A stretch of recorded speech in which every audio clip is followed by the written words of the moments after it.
Good morning, class, and welcome to our reading discussion for today. Today is Monday, November 18th. We have 7 days until Thanksgiving break. Is everyone excited? Let's see here. Let's dive in. So, our topic for today's reading lesson is compare and contrast. Does anyone know what compare and contrast is? We will dive in and answer those questions for those people that do not. So the purpose of this lesson is to teach students how to compare and contrast by reading the book American Football by Luann Silver. So let's break this down.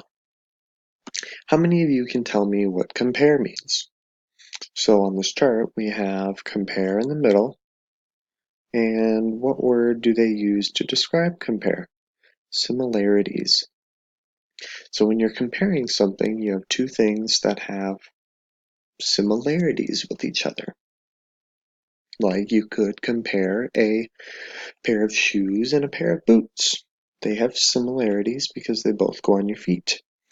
But the next part is contrast. What does contrast mean? Contrast means that there are differences.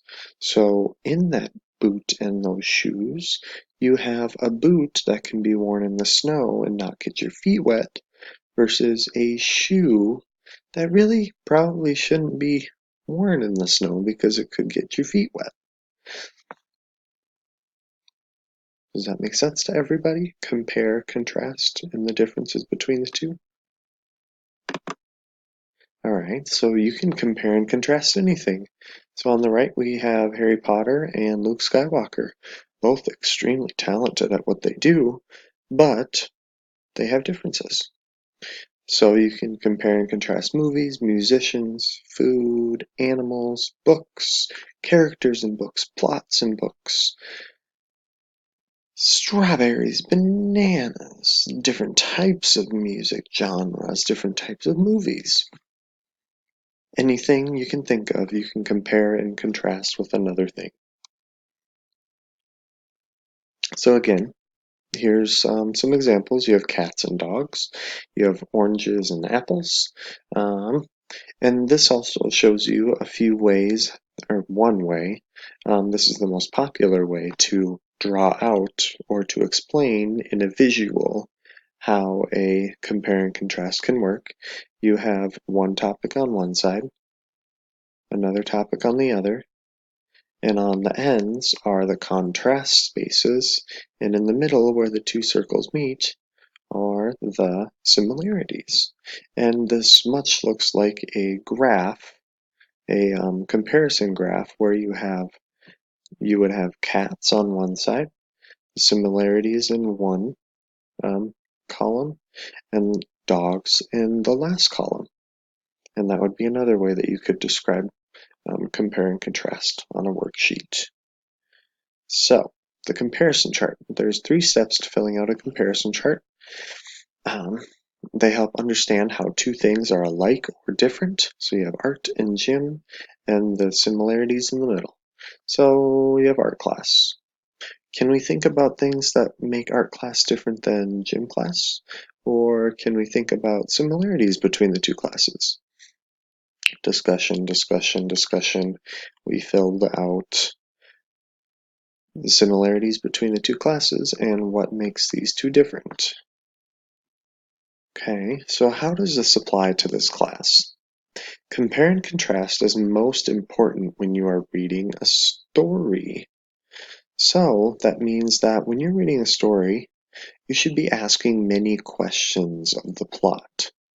So if there's something going on in the story that somehow pertains to you, maybe you could say, have I gone through this? Has someone I know gone through this?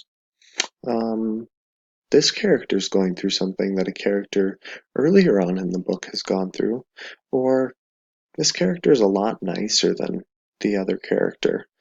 Many things like that. Or are the events are events similar, or how are the events playing out in this book versus another book? Many different questions should be running through your mind when you are reading a book. Okay, so how we are going to practice this is by reading the book American Football by Luann Silver. We will start by reading on page 4. I will read to the class page 4 through 10, and then pages 11 through the end of the book. Pages 11 through 15 you will read on your own.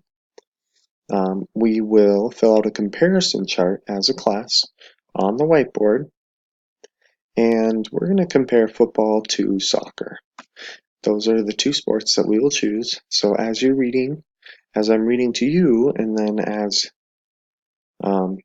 you finish up the book, you can think of similarities between football and soccer and write them on your list. And then we will go over them as a class. So we will fill this out as class on the whiteboard after everyone's done. We'll pause after page 10 to fill out just some minor details and make our way through some of the similarities and differences, but then after we're done, we'll completely fill out the chart. And then, after you're done with the book, I will have you finish the story independently and come up with more similarities or differences. Then we will have you pick 2 items and make a comparison chart with them. So what is the same about your 2 objects? What is different? Your objects, you can choose whatever 2 objects you want. They could be food, animals, books, movies. Make it fun, but also know that when you're finished, you're going to share with your neighbor, and then when everyone's done, we will go to the rug to share as a class. Does this make sense for everyone? All right, that is the end of my discussion. Thank you all. Have a great evening.